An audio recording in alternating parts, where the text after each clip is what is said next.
Hello అందరికీ, మేమైతే 1 week వెకేషన్కి అయితే వెళ్ళొచ్చేసాము. 1 వీక్ చాలా తొందరగా గడిచిపోయాయి. సమ్మర్ వచ్చిందంటే చాలు పిల్లలకైనా మనకైనా ఎటో ఒకటి వెళ్ళాలి అనిపిస్తుంది కదా. సో సమ్మర్ వచ్చిందంటే చాలు టూర్లు ప్లాన్ చేసుకుంటూ ఉంటాం కదా. టూర్ ఏమో కానీ టూర్కి వెళ్ళేసి వచ్చిన తర్వాత ఉంటుంది మనకి, చూడండి ఎంత మెస్సీగా ఉందో. టూర్ అంటూ ఉంటాం కానీ టూర్కి వెళ్ళొచ్చిన తర్వాత ఇల్లు సదరడానికే సరిపోతుందండి 4-5 డేస్. మా ఇంట్లో అయితే 3 డేస్ వరకు వాషింగ్ మిషన్ తిరుగుతూనే ఉంది. మధ్యలో ఈ వర్షం ఒకటి అసలు బట్టల్ని ఆరనివ్వట్లేదు. అండ్ పచ్చళ్ళ ఆర్డర్లు వస్తున్నాయండి. సో 1 వీక్ నుండి ఇంట్లో లేం కదా, పచ్చళ్ళ ఆర్డర్లు కూడా ఉన్నాయి. సో ఆర్డర్లు అయితే 2 డేస్లో కంప్లీట్ చేసేసి డెలివర్ చేసేసాము. ఈ రోజైతే ఈ ఇల్లు సదరడం అనేది ప్లాన్ పెట్టుకున్నానండి. సో ఇంట్లో పని అయితే అయిపోయింది. పిల్లలకైతే తినిపించి పెద్ద పాపను అయితే టీవీ దగ్గర కూర్చోబెట్టాను, చిన్న పాపను అయితే పడుకోబెట్టాను. పడుకోబెట్టిన తర్వాత 2:30కి అయితే బట్టలు ఫోల్డ్ చేయడం స్టార్ట్ చేశాను. 1 అవర్లో కంప్లీట్ అయిపోయిందండి. చూడండి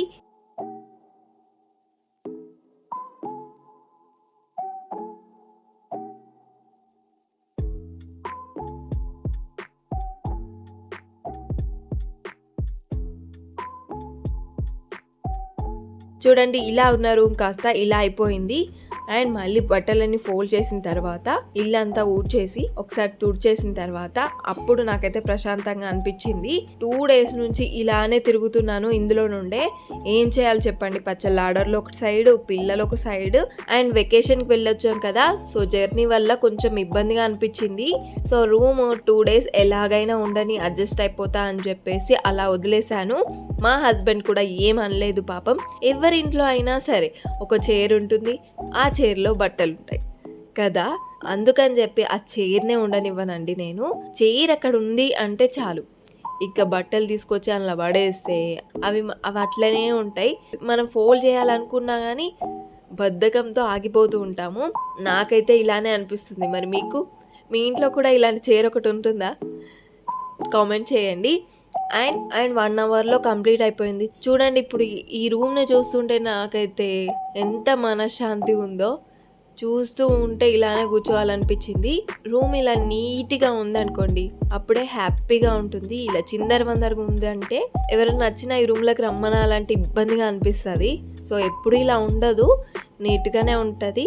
సో వెకేషన్కి వెళ్ళొచ్చాం కాబట్టి ఇలా ఉంది. అండ్ 4 మెంబర్స్ కదా, సో మేమైతే వెకేషన్కి 7 డేస్ అలా వెళ్ళాము.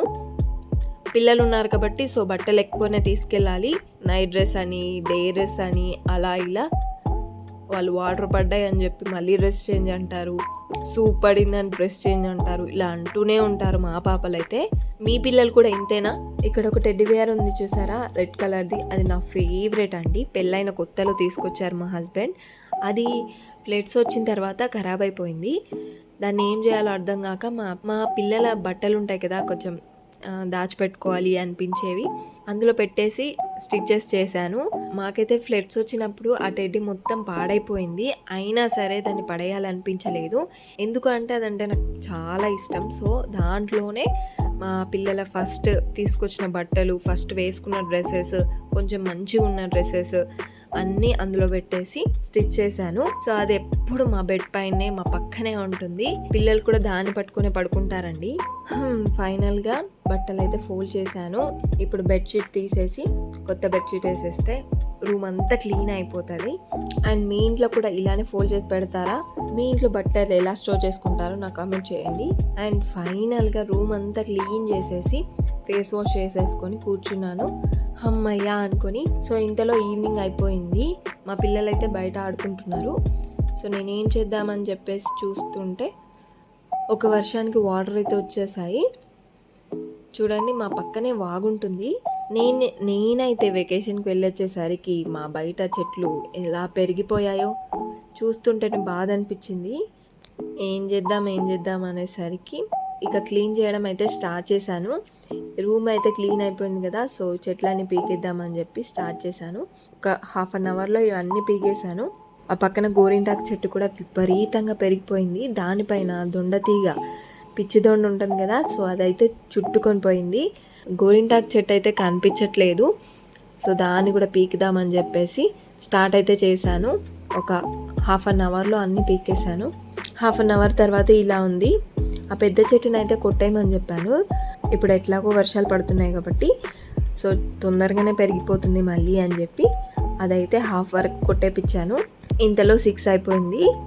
సో పిల్లలకి ఏదైనా తినిపించి అలా బయటికి వెళ్దామని చెప్పి అన్నారు మా హస్బెండ్. అయితే రూమ్ చూడండి ఎంత నీట్గా ఉందో. రూమ్ చూస్తుంటేనే నాకు ఆకలి అవ్వట్లేదు.